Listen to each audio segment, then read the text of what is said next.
सभी साथियों को महाशिवरात्रि की बहुत बहुत शुभकामनाएं। महाशिवरात्रि केवल एक पर्व नहीं बल्कि आत्मा और परमात्मा के मिलन की रात मानी जाती है।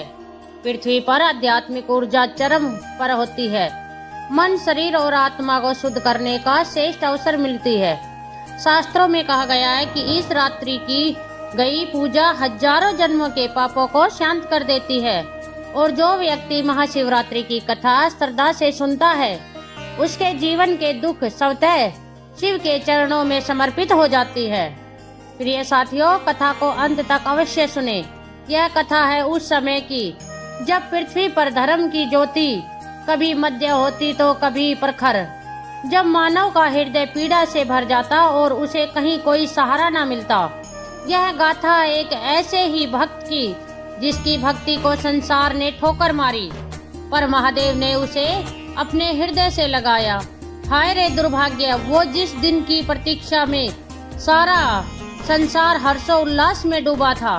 मंदिरों में घंटों का नाद गूंज रहा था। धूप, दीप और नैवेद्य की सुगंध से वातावरण पवित्र हो उठा था। उसी दिन दीन बंधु नामक एक प्राणी अपने जीवन के सबसे गहरे अंधकार में डूबा था। महाशिवरात्रि का पावन पर्व, पर दीन बंधु के लिए यह पर्व नहीं, उसके टूटे हुए हृदय पर एक और घाव था। वो दीन था, अनाथ था और था अत्यंत गरीब। उसके पास ना फूल थे, ना दूध, ना बेलपत्र, ना कोई धतूरा। उसके पास थी तो बस एक कांपती हुई आत्मा, एक फटा हुआ हृदय और आंखों में उमड़ते खारे आंसुओं की अथाह सागर। उसका नाम दीन बंधु था, पर उसका ना कोई बंधु था ना कोई सहारा। गांव के बाहर एक टूटी फूटी झोपड़ी में वो अकेला रहता, जो शायद ही उसे तूफानों से बचा पाती। भूख उसकी नित्य सहचरी थी और अपमान उसके जीवन का दूसरा नाम।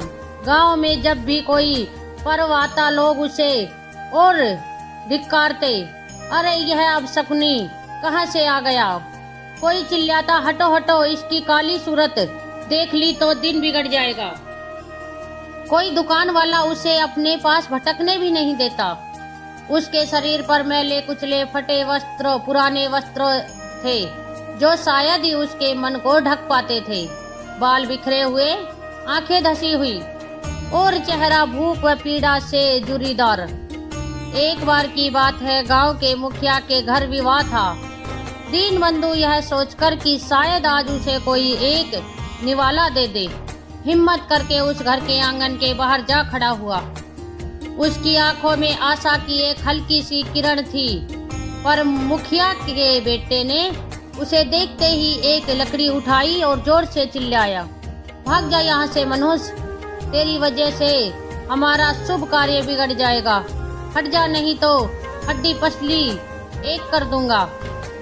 लकड़ी की मार उसके दुबले शरीर पर पड़ी और वह दर्द से कराहता हुआ, डगमगाता हुआ वहां से दूर भागा।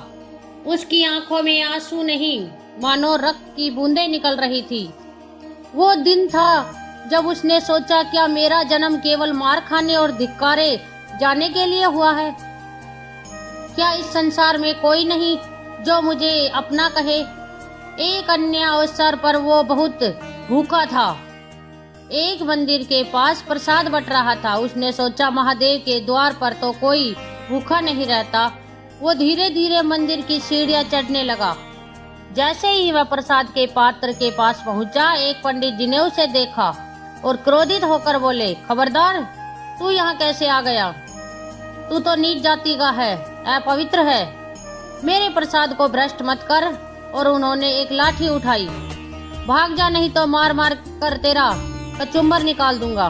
दीन बंधु की आंखों में एक बार फिर आसमान के आंसू तैर गए, अपमान के आंसू तैर गए। उसका हृदय चित्कार कर उठा, महादेव, क्या तेरे दरबार में भी मेरे लिए कोई जगह नहीं? क्या मेरी भूख, मेरी पीड़ा, मेरी भक्ति सब व्यर्थ है? वो बिना प्रसाद के सिर झुकाए उस पवित्र स्थान से भी धुतकार कर भगा दिया गया। उसके मन में हजारों प्रश्न उठते जिनका कोई उत्तर न था। उसका मन एक टूटा हुआ शीशा था जिसमें हर दिन अपमान और उपेक्षा की चोट से और दरारें पड़ती जा रही थी। उसका भाग्य उसे हर जगह से ठुकरा देता। वो काम मांगने जाता तो लोग उसे अकर्मण्य, चोर और नीच कहकर भगा देते। कभी कभी तो लोग उसे बेवजह पीट देते, सिर्फ इसलिए कि वह गरीब था, अकेला था और उसका पूछने वाला नहीं था कोई। वो अक्सर रात के अंधेरे में अपनी झोपड़ी के बाहर बैठकर रोता रहता। हे महादेव, तूने मुझे क्या बनाया? क्यों दिया मुझे यह जीवन? इसमें केवल पीड़ा और अपमान भरा है। क्या मेरा कोई अपराध है? क्या मैं तुझसे इतना भी नहीं मांग सकता कि एक पल के लिए यह दुख थम जाए? उसके आंसू, उसकी आहें, उसकी चीखें सब उस वीरान रात की हवा में विलीन हो जाती। कोई सुनने वाला ना था। और आज महाशिवरात्रि थी। गांव के मंदिर से भजन कीर्तन की ध्वनि आ रही थी। लोग नए वस्त्र पहने, हाथों में पूजा की थाल लिए मंदिर की ओर जा रहे थे। दीनबंधु अपनी जीर्ण शीर्ण झोपड़ी में बैठा बाहर चमकते दीपों और मंत्रोच्चार की ध्वनि को सुन रहा था। उसके हृदय में एक अजीब सी कसक उठ रही थी। उसके सबके पास कुछ है अर्पित करने को, फूल, दूध, फल। मेरे पास क्या है? मेरा तो यह टूटा हुआ मन ही मेरा सब कुछ है। उसके मन में एक विचार कौन था? आज तो महादेव का महापर्व है। क्या आज भी वे मुझे अपने द्वार से धिक्कार देंगे? नहीं, आज मैं जाऊंगा, चाहे कुछ भी हो जाए। मैं अपने महादेव के सामने जाकर अपनी व्यथा कहूंगा। उसने अपने फटे पुराने कपड़े कसे जो पहले से ही तार तार थे। उसके पैर लड़खड़ाते रहे थे। पेट में भूख की आग जल रही थी, पर उसके हृदय में एक अजीब सी शक्ति उमड़ रही थी, शिव के प्रति अनन्य भक्ति की शक्ति। वो धीरे धीरे कांपते कदमों से गांव के मुख्य शिवालय की ओर बढ़ा। रास्ते में कई लोगों ने उसे देखा। किसी ने मुंह फेर लिया, किसी ने भाग यहाँ से कहकर डांट दिया, पर दीनबंधु ने किसी की ओर नहीं देखा। उसकी आंखों में केवल मंदिर का शिव शिखर था। जैसे तैसे वह शिव के गर्भ गृह तक पहुंचा। अंदर उत्सव का माहौल था। भक्तों की भीड़ थी। कोई दूध चढ़ा रहा था, कोई जल, कोई बेलपत्र। पंडित जी ऊंचे स्वर में मंत्रोच्चार कर रहे थे। दीनबंधु एक कोने में भीड़ से दूर शिवलिंग के ठीक सामने घुटनों के बल बैठ गया। वो इतना थक चुका था, इतना टूट चुका था कि उसके पास कुछ कहने की शक्ति भी नहीं थी। उसके पास ना फूल थे, ना दूध, सिर्फ टूटा हुआ मन और सच्चे आंसू। उसकी आंखें शिवलिंग पर टिकी थी। धीरे धीरे उसकी आंखों से आंसू की धारा बह निकली। पहले धीमी, फिर तीव्र के वे आंसू उसके गालों से होते हुए उसकी दाढ़ी में फिर मिट्टी पर गिरने लगे। वो सिसकने लगा। उसकी सिसकियां धीरे धीरे रुदन में बदल गई। वो फूट फूट कर रोने लगा। अपनी सारी पीड़ा, सारा अपमान, सारा दुख उन आंसुओं में घोलकर शिवलिंग के चरणों में अर्पित कर रहा था। उसके होठ कुछ कह नहीं रहे थे, पर उसका हृदय चित्कार कर रहा था। हे मेरे महादेव, हे मेरे नाथ, तू जानता है मेरे पास कुछ नहीं है। आज मेरे यह आंसू ही मेरा अभिषेक है। मेरा यह टूटा हुआ मन ही मेरा बेलपत्र है। मेरी यह करुणा ही मेरा पुष्प है। स्वीकार करो मेरे प्रभु, मेरी इस अभागी आत्मा को स्वीकार करो। वह बिना किसी संकोच के, बिना किसी भय के अपनी सारी वेदना उस पवित्र शिवलिंग के सामने उल्लेड़ रहा था। उसका शरीर कांप रहा था, हृदय फट रहा था। उस क्षण उसे संसार की कोई सुध नहीं थी, बस उसका महादेव था और उसकी अनकही पीड़ा। उसकी आंखों से बहते आंसू जिन्हें दुनिया ने कभी एक बूंद भी महत्व नहीं दिया था, आज शिवलिंग को अभिषेक कर रहे थे। उसकी हर सिसकी, हर आहा मानो महादेव को पुकार रही थी। उसी क्षण कैलाश पर श्वेत हिम मंडित शिखर पर माता पार्वती और भगवान शिव विराजमान थे। शिव अपने ध्यान में लीन थे और माता पार्वती अपने प्रिय स्वामी की सेवा में तत्पर थी। पृथ्वी पर महाशिवरात्रि का महापर्व चल रहा था और कैलाश से सब कुछ साफ दिख रहा था। माता पार्वती ने देखा पृथ्वी पर मंदिरों में भक्तगण धूमधाम से पूजा अर्चना कर रहे हैं। वे प्रसन्न हुई। तभी उनकी दृष्टि एक छोटे से अंधेरे से कोने में बैठे एक प्राणी पर पड़ी। एक अत्यंत दुर्बल जीर्ण शरण देह जो फूट फूट कर रो रही थी। हे महादेव! माता पार्वती का कोमल हृदय विचलित हो उठा। यह कौन है? यह प्राणी इतना दुखी क्यों भोग रहा है? इसकी यह करुण पुकार मेरे हृदय को भी विदीन कर रही है। भगवान शिव ने धीरे से अपनी आंखें खोली। उनकी दृष्टि भी उस दीनहीन भक्त पर पड़ी। उन्होंने एक पल के लिए अपने मुख पर एक हल्की सी मुस्कान धारण की, जैसे वे पहले से ही सब जानते हो। माता पार्वती ने देखा कि उस भक्त के पास ना तो कोई सामग्री है, ना कोई पुष्प, ना कोई जल। वो बस अपने आंसू बहा रहा है।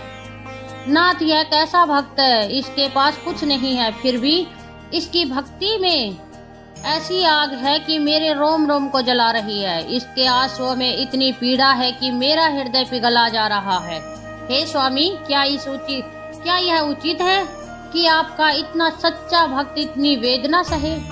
इसे तो लोगों ने हर जगह से दुत्कार दिया है, डांट कर भगा दिया है। इसकी हर आहा में आपके लिए इतनी लगन है, मैं इसे इस अवस्था में नहीं देख सकती। मेरी आंखों में आंसू आ रहे हैं। प्रभु कृपा कीजिए मेरे स्वामी, इसे दर्शन दीजिए, इसे अपनी शरण में ले लीजिए।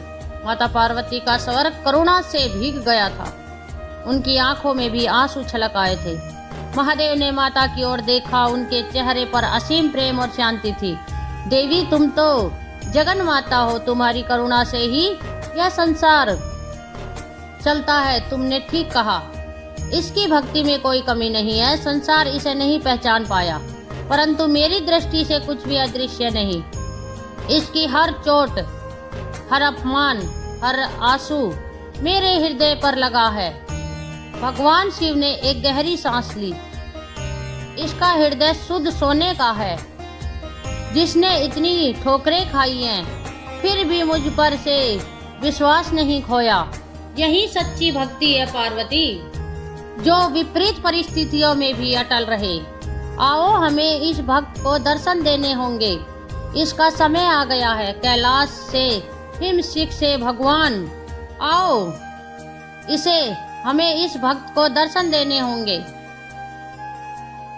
हिमशिख से भगवान शिव और माता पार्वती ने पृथ्वी की ओर प्रस्थान किया। उनकी उपस्थिति से वातावरण में एक अद्भुत ऊर्जा का संचार हुआ। मंदिर में जहां दीन बंधु रो रहा था, वहां एक क्षण के लिए सन्नाटा छा गया। दीपों की लो और प्रज्वलित हो उठी और हवा में एक अनुपम सुगंध भर गई, जो किसी फूल की नहीं बल्कि दिव्यता की थी। दीन बंधु, जो अभी भी अपने आंसुओं में डूबा था, उसने महसूस किया कि उसके चारों ओर एक अद्भुत शीतलता और शांति छा गई है। उसकी रुदन मंद हो पड़ गई और उसने धीरे से अपनी आंखें खोली। उसने देखा उसके ठीक सामने जहां शिवलिंग था, वहां एक अलौकिक प्रकाश फैल रहा था। उस प्रकाश के मध्य उसने दो दिव्य आकृतियां देखी। एक थे शंख के समान गौर वर्ण वाले त्रिशूलधारी, जटाजूट में गंगा को धारण किए हुए, चंद्रकला से सुशोभित नीलकंठ, मृगछाला धारण किए योगेश्वर भगवान शिव, और उनके वाम भाग में सौंदर्य और करुणा की प्रतिमूर्ति, आभूषणों से सुसज्जित, कमल के समान नेत्र वाली साक्षात आदि शक्ति माता पार्वती। उनके मुखमंडल पर दिव्य तेज था। उनकी मुस्कान में ब्रह्मांड का सार समाया हुआ था। दीनबंधु की आंखों में यह अद्भुत दृश्य देखकर पहले तो अविश्वास कौन था। क्या यह सौपन है? क्या भूख और पीड़ा से उसका मन भ्रमित हो गया है? उसने अपनी आंखें मली, पर वे दिव्य रूप जो के तो खड़े थे। उसके हृदय की धड़कनें तेज हो गई। उसके पूरे शरीर में एक अद्भुत ऊर्जा का संचार हुआ, जैसे वर्षों की थकावट, पीड़ा और अपमान एक पल में ही धुल गए हो। उसने देखा भगवान शिव के नेत्रों में उसके लिए असीम करुणा थी और माता पार्वती की आंखों में ममता की एक अद्भुत धारा बह रही थी।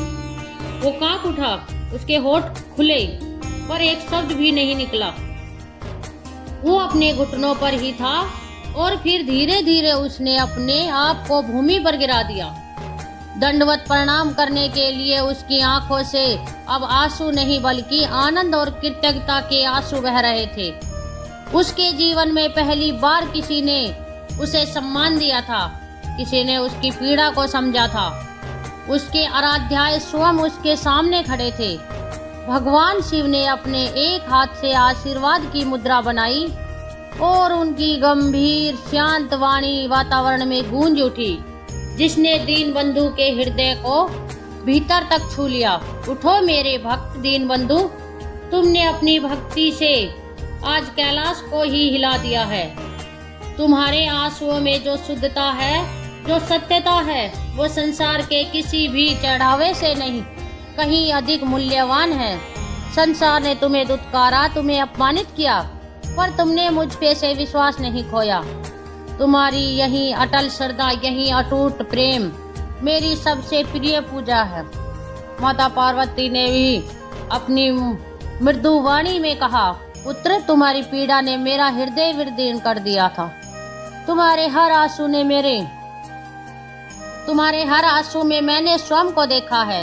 आज से तुम्हारे सारे दुख समाप्त होते हैं। तुम्हारी भक्ति के बल पर तुम्हें वह सब मिलेगा जो तुमने कभी सोचा भी ना होगा। दीनबंधु ने धीरे धीरे अपना सिर उठाया। उसकी आंखों में अभी भी अविश्वास और आनंद का मिश्रण था। उसने देखा उसके पैरों के पास जहां वह लौटा था, एक अद्भुत प्रकाश फैल रहा था और उसकी देह की सारी थकावट, सारी दुर्बलता जैसे लुप्त हो रही थी। उसका फटा हुआ हृदय अब जुड़ रहा था। उसके सारे दुख, सारे घाव भगवान के एक वचन से भर चुके थे। उसके मुख में केवल एक शब्द निकला, महादेव, और वह फिर से उनके चरणों में नतमस्तक हो गया। भगवान शिव ने उसके सिर पर अपना वरद हस्त रखा। दीनबंधु, तुम्हारी शुद्ध भक्ति ने तुम्हें वह ज्ञान दिया है जो बड़े बड़े तपस्वियों को भी दुर्लभ है। तुम आज से केवल दीनबंधु नहीं बल्कि ज्ञान बंधु कहलाओगे। तुम्हारी वाणी में सत्य होगा, तुम्हारे हृदय में प्रेम होगा और तुम्हारा जीवन संसार के लिए एक मार्गदर्शक बनेगा। तुम्हारी दरिद्रता का अंत होता है, पर यह मत भूलना कि सच्ची संपत्ति ज्ञान और भक्ति ही है। जैसे ही महादेव और पार्वती ने यह वरदान दिया, दीनबंधु के शरीर में एक अद्भुत परिवर्तन आया। उसके मैले कुचले वस्त्र स्वयं ही शुद्ध और स्वच्छ हो गए। उसका शरीर जो दुर्बल और जीर्ण था, वह तेज और कांत से चमकने लगा। उसकी आंखों में एक नई चमक थी, उसके मुख पर एक अद्भुत शांति। वो उठ खड़ा हुआ। उसके चारों ओर खड़े अन्य भक्तगण जो इस अद्भुत दृश्य के साक्षी बने थे, स्तंभ थे। वही दीनबंधु जिसे वे हर दिन दुत्कारते थे, आज साक्षात महादेव और माता पार्वती के समक्ष दिव्य रूप में खड़ा था। वे सब आश्चर्यचकित और भयभीत थे। कई लोगों ने अपनी गलतियों का प्रायश्चित करने के लिए उसके चरणों में गिरने का प्रयास किया, पर दीनबंधु ने उन्हें रोक दिया। दीनबंधु ने मुड़कर उन लोगों की ओर देखा जिन्होंने उसे कभी ताना मारा था, डंडे से भगाया था। उसकी आंखों में ना क्रोध था, ना प्रतिशोध, केवल असीम करुणा थी। उसने हाथ जोड़कर कहा, मेरे बंधुओं, आप सबने जो कुछ भी किया वो केवल आपकी अज्ञानता के कारण था। मैं आप सबसे क्षमा मांगता हूँ। यदि मेरी उपस्थिति से आपको कभी कोई कष्ट हुआ हो। उसकी वाणी में ऐसी विनम्रता और दिव्यता थी कि सुनने वाला मंत्रमुग्ध हो गए। भगवान शिव और पार्वती अपने भक्त को आशीर्वाद देकर धीरे धीरे उस दिव्य प्रकाश में विलीन हो गए, पर दीनबंधु का जीवन हमेशा के लिए बदल चुका था। वह अब ना दीन था, ना ही अनाथ। उसने ज्ञान बंधु के नाम से अपना नया जीवन प्रारंभ किया। उसने अपने जीवन में किसी से कोई भौतिक सुख नहीं मांगा था, पर महादेव ने उसे वह ज्ञान, वो आध्यात्मिक शांति दे दी जो संसार की किसी भी दौलत से बढ़कर थी। उसके मुख से निकली हर बात सत्य होती। उसके दर्शन मात्र से लोगों के कष्ट दूर होने लगे। वो जहाँ जाता वहीं प्रेम और भक्ति का प्रसार होता। लोग अब उसे धिक्कारते नहीं बल्कि उसके चरणों में अपना शीश झुकाते थे। यह कथा हमें सिखाती है कि सच्ची भक्ति किसी चढ़ावे की मोहताज नहीं होती। वह हृदय की पवित्रता में, आंसुओं की सच्चाई में और विपरीत परिस्थितियों में भी अटल विश्वास में बसती है। और दीनबंधु की कथा युगों युगों तक भक्ति और करुणा का मार्ग प्रशस्त करती रही है। प्रिय साथियों, इसी के साथ महाशिवरात्रि की यह पावन व्रत कथा यहाँ पूर्ण होती है। हम सभी माता भगवती और भगवान शिव के चरणों से में प्रार्थना करते हैं कि उनकी दिव्य कृपा सदा आप सभी पर बनी रहे।